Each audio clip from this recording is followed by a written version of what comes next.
আগে মোটরসাইকেলটা বন্ধ করা হয়। অনেকদিন পরে আসছি তো তো সবার দর্শক, এই মুহূর্তে আছি আমি উজিলাব গ্রামে, আমার নিজের গ্রামে। এই গ্রামে কিন্তু আমাদের একজন সেলিব্রিটি আছে, নাম তার রাসেল জয়। শুধু বাংলাদেশে নয়, সে কিন্তু বহির্বিশ্বে বিভিন্ন দেশে টিকটকে লাইভ করে নাম্বার 1 খেতাবটি অর্জন করেছে।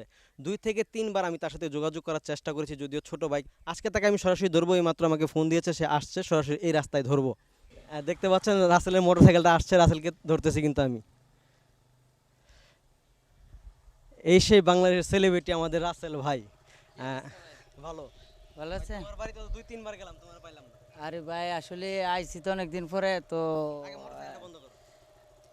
অনেকদিন পরে আসছি তো তো সব আত্মীয় স্বজনের বাড়ি যাইতেছি ঘুরতেছি তো ভাই সময় দিতে পারি না তো আর ট্রেন যাই নয়তো মোটামুটি আপাতত তো টিকটকে ভাইরাল না এই বাংলাদেশও বাস ফেসবুকে পেজের থেকে অনেক মানুষ আমার চিনে তো আলহামদুলিল্লাহ আপনাদের ভালোবাসায় যেখানে গেছি আরও সামনে অনেক কিছু করার আছে আর যারা প্রবাসী আছেন আপনারা তো আমার চিনেনই মোটামুটি আমি কীরকম মানুষ আর ইনশাল্লাহ আপনাদের ভালোবাসায় আমি আরও সামনে আগাইতে চাই আরও ভালো কিছু করতে চাই বাংলাদেশেরকে সামনে প্রেজেন্ট করতে চাই ভালো কিছু দেখাতে চাই বাংলাদেশটা ইনশাল্লাহ ধন্যবাদ আসলে আমি তো জানতাম না আপনি যে এইভাবে এই রাস্তার মধ্যে দূরে লাইবেন তো আসলে ধরার এখানে একটা কারণ আছে, কারণ তোমার বাড়িতে 2 বার 3 বার আমি গেছি, যাই পাই না। এখন আমার আরেকজন ফোন করে বলছে যে তুমি নাইতেছো, তো আমি ডাইরেক্ট ক্যামেরা নিয়ে দাঁড়াই গেছি। আমি মুড়ে আসছিলাম ওই কয়েকটা বন্ধু বান্ধব আছে তো এদের সাথে একটু খারে কথা কইলাম বাংলাদেশ আসছো কবে? আসছি ভাই একবার আসছিলাম তো একটু সমস্যা ছিল তো 5 দিন থেকে আরেকবার রিটার্ন গেছি আরেকবার 5 দিন থেকে আরেকবার রিটার্ন ব্যাক দিছি বাংলাদেশে আর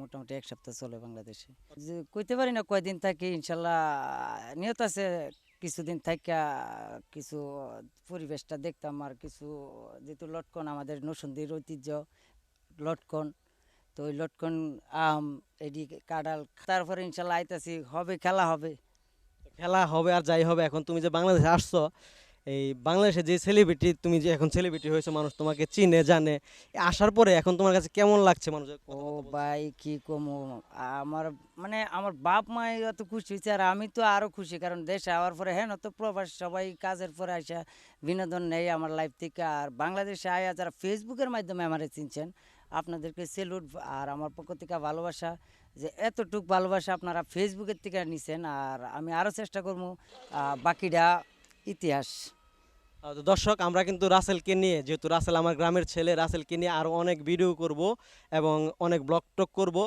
বিগ লাভ বিগ রেসপেক্ট আর আপনাদের এত ভালোবাসায় আজকে আমি মোটামুটি আলহামদুলিল্লাহ যে জায়গাতে আছি আমি অনেকটা হ্যাপি আর সামনে আরও ভালো কিছু করবো পাশে থেকে আমার সাথে যারা আমাকে ভালোবাসেন এবং কি আমার বিনোদন দেখতে চান